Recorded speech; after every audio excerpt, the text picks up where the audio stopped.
खबर शामिल करते हैं ENN के प्रेस रिपोर्टर नवाब शाह से कामरान अली बरोही की सकरन शहर के अंसारी मोहल्ले में अल शिफा मेडिकल सेंटर का इफ्तिताह all Sindh Brohi welfare association के मरकजी रहनुमा डॉक्टर शम्मस रजा बरोही, इंजीनियर अब्दुल अजीज़ बरोही, हदायतुल्लाह बरोही, सहाफ़ी कादिर बख्श बरोही, प्रोफेसर अब्दुल जब्बार बरोही, एडवोकेट अली नवाज बरोही ने एक रोज़ा फ्री मेडिकल कैंप का इफ्तिताह किया।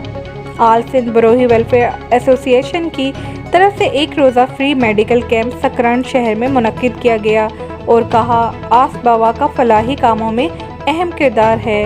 हम ये कैंप जो कि गरीब आवाम के लिए लगाया है, जिसमें सिंध के मशहूर न्यूरोसर्जन डॉक्टर शम्मस रजा बरोही, हैदराबाद के मशहूर general physician doctor Zafar Iqbal और डॉक्टर अमीर अली काहो खर ने 200 से ज़ायद मरीज़ों का मुफ्त में चेकअप किया। इसके साथ ही मरीज़ों को मुफ्त दवाइयाँ भी दी गईं। इस मौके पर नजीबुल्लाह बरोही, सारंग बरोही, सैयद अहमद बरोही, सलीम सदीकी कैंप में शिरकत की।